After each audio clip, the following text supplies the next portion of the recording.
அருமையான கர்த்தருடைய பிள்ளைகளே, ஆண்டவர் இயேசுவின் இனிய நாமத்தினாலே வாழ்த்துக்களை தெரிவிக்கிறோம்.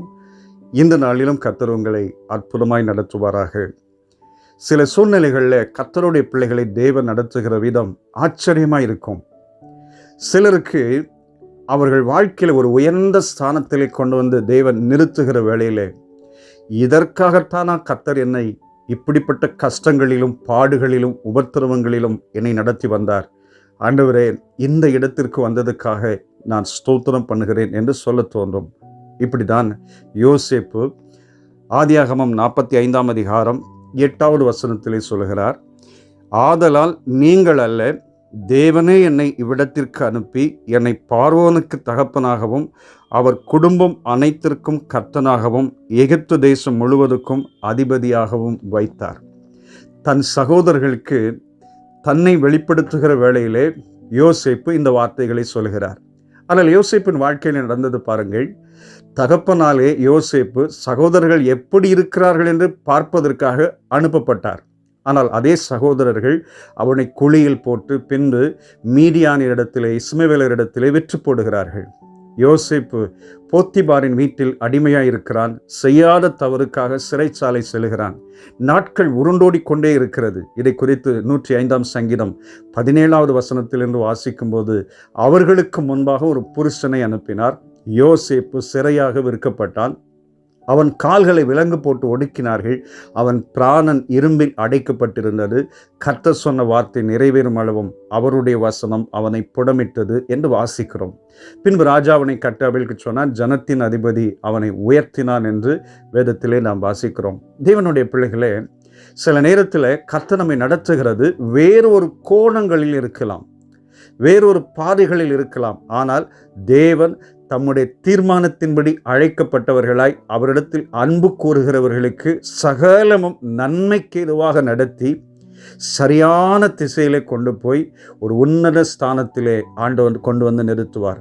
இன்றைக்கு நீங்கள் ஒருவேளை உங்கள் வாழ்க்கையில் நடக்கிற கடினமான சூழ்நிலைகளை நினைத்து, போராட்டங்களை நினைத்து, சஞ்சலங்களை நினைத்து நீங்கள் கலங்கலாம். இது முடிவல்ல. இதுக்கு மேலாக கர்த்தர் உங்களை அற்புதமாய் நடத்துகிறது இனிமேல் தான் நீங்கள் பார்க்க போகிறீர்கள். ஏனென்றால் அவருடைய திட்டத்துக்குள்ளாய் நாம் வந்துவிட்டாலே சில நேரத்தில் எதிர்மறையாக கூட இருக்கலாம், சில நேரத்தில் போராட்டமாக இருக்கலாம், ஆனால் அவருடைய இலக்கு சரியாக இருக்கும். ஆக இந்த காலை நேரத்தில் நீங்கள் சோர்ந்து போயிருக்கிறீங்களா? ஒரு பயங்கர பிரச்சனையில் போராட்டத்தில் இருக்கிறீங்களா? உங்கள் விசுவாசத்துக்கே பயங்கர போராட்டம் இருக்கா? கவலைப்படாதிருங்கள். இன்னும் கர்த்தரிடத்தில் நெருங்க ஆரம்பிங்க. நீங்கள் நெருங்க கர்த்தர் உங்கள் வாழ்க்கையில் சரியான பாதையில் கொண்டு போய் ஒரு காலத்திலே இதற்காகத்தானா கர்த்தர் என்னை இப்படியெல்லாம் நடத்தினார் என்று சொல்ல தோன்றும். அதற்காக தான் இப்படி யோசிப்பு சொல்கிறார், நீங்கள் அல்ல, என் தேவனே என்னை இவ்விடத்திற்கு அனுப்பினார். நீங்கள் விற்று போட்டீர்கள், ஆனால் ஜீவரட்சணை செய்யும்படிக்கு கர்த்தர் என்னை இந்த இடத்திலே உயர்த்தி வைத்தார். இப்படிப்பட்ட வார்த்தையை நீங்களும் சொல்லக்கூடும். உங்கள் வாழ்க்கையின் தேவன் மாற்றுவார். ஆனால் இன்னைக்கு இருக்கிற பிரச்சனையை கண்டு சோர்ந்து போய் ஜெபிக்க மறவாமல், தேவனை தேட மறவாமல், நீங்கள் வேத வசனத்தை மறவாமல் கர்த்தரை இன்னும் அதிகமாய் தேட ஆரம்பியுங்கள். நிச்சயமாய் உங்கள் வாழ்க்கையில் இயற்கைக்கு அப்பாற்பட்ட அற்புதத்தை நீங்கள் பார்க்கக்கூடும். இதே போன்ற ஒரு சாட்சியை ஒரு காலத்திலே கர்த்தர் உங்கள் வாயினாலும் சொல்ல வைப்பார். இந்த நாள் உங்களுக்கு ஆசீர்வாதமாய் இருப்பதாக. சேர்ந்து ஜெபிக்கலாமா? வல்லமை உள்ள பிதாவே, நல்ல தேவனே, யோசேப்பின் வாழ்க்கையில் எதிர்மறையாய் எல்லா சூழ்நிலைகள் நடந்தாலும் அவரை ஒரு சரியான இலக்கிற்கு நேராய் நீர் திட்டம் பண்ணின இலக்கிற்கு நேராய் கொண்டு போனீர். அதே போல இதை காண்கிற நம்முடைய பிள்ளைகளுக்கு நெருக்கங்கள், போராட்டங்கள், சஞ்சலங்கள் இருக்கலாம். ஆனால் அவர்களை சரியான இலக்கிற்கு ஆண்டவரே நீர் அழைத்து போகிறீர் என்று சொல்லி நாங்கள் விசுவாசிக்கிறோம், அறிக்கை செய்கிறோம். தேவன் நம்முடைய பிள்ளைகளை சரியான நேரத்தில், அதினதின் காலத்தில் அதினதின் காரியத்தை செய்து உம்முடைய பிள்ளைகளை ஆண்டவர் உயர்த்தி வைக்கும்படி ஜெபிக்கிறோம்.